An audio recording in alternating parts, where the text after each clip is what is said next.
কাল ভারতে ৮০তম স্বাধীনতা দিবস আর আমার মেয়ের জীবনের দ্বিতীয় স্বাধীনতা দিবস। ওর জন্য একটা জামা কিনতে বেরিয়েছিলাম, কিন্তু জামা কিনতে গিয়ে বুঝলাম রং কেনা যায় কিন্তু নির্ভয়তা কেনা যায় না। আর কি কি অভিজ্ঞতা হলো সেই সব কিছু আজ এই ভিডিওর মাধ্যমে আপনাদের সাথে শেয়ার করব। সো হ্যালো এভরিওয়ান, কি অবস্থা সবার? এই দিনটি ছিল 12ই আগস্ট। আমরা তোফার জন্য জামা কিনতে গিয়েছিলাম। সময়ের অভাবে ভিডিওটি আমার পোস্ট করা হয়নি। আমরা প্রথমে কলকাতা ট্রেন্সে পৌঁছে যাই, আর এগুলো হলো ওখানকার 3 পিস কালেকশন।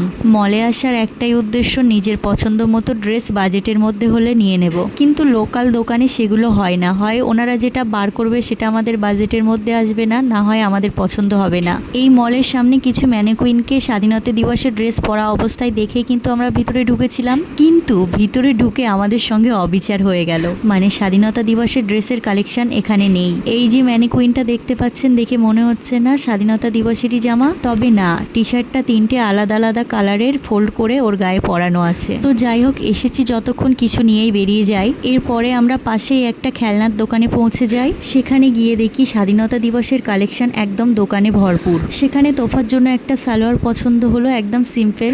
আমি সেটাই নিয়ে নিয়েছিলাম, আর সাথে 2টো পতাকা, 2টো হাতের ব্যান্ড, একটা হেয়ার ব্যান্ড, আর সাথে ওর জন্য কিছু সামান্য খেলনা। সব মিলিয়ে টোটাল আমার বিল হয়েছিল প্রায় 400 টাকার কাছাকাছি। তো সেখানে টাকা মিটিয়ে পাশে একটা আইসক্রিমের দোকান দেখে আমরা সেখানে চলে গেলাম। যদিও ওয়েদারটা একটু ভিজে, তাও ভ্যাপসা গরম আছে। আর এই যে তোফার চোখই বলে দেবে ও আইসক্রিম হাতে পেয়ে কতটা খুশি। তারপর বাড়ি ফেরার পথে আমরা কিছু সবজির বাজার করে নিলাম বাড়ির জন্য, সাথে মুদিখানার বাজারটাও করে ফেললাম। আর এই যে ম্যাডাম ওর পাপার কান দুটো ধরে বাড়ির দিকে যাচ্ছে। আসলে ওর পাপার কান দুটো ধরেছে ওর সেফটির জন্য।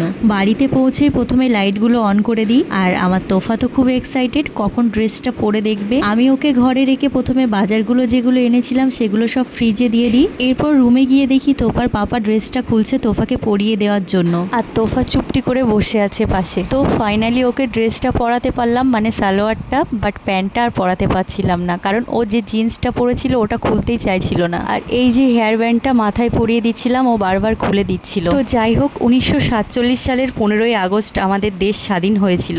আজ 2026, 79 বছর পেরিয়ে 80 বছরে পা দিলাম আমরা। কিন্তু একটা প্রশ্ন থেকে গেল, আমরা কি সত্যিই স্বাধীন?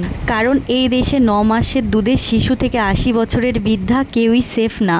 হাসপাতালে ডিউটি করা ডাক্তার দিদিরাও সেফ না। তাই আমার কাছে স্বাধীনতার আসল মানে হলো এটাই, যেদিন এই দেশের প্রতিটা মেয়ে নির্ভয়ে রাস্তায় হাঁটবে সেদিন হবে প্রকৃত স্বাধীনতা দিবস। তার আগে 15ই আগস্ট শুধু একটা তারিখ।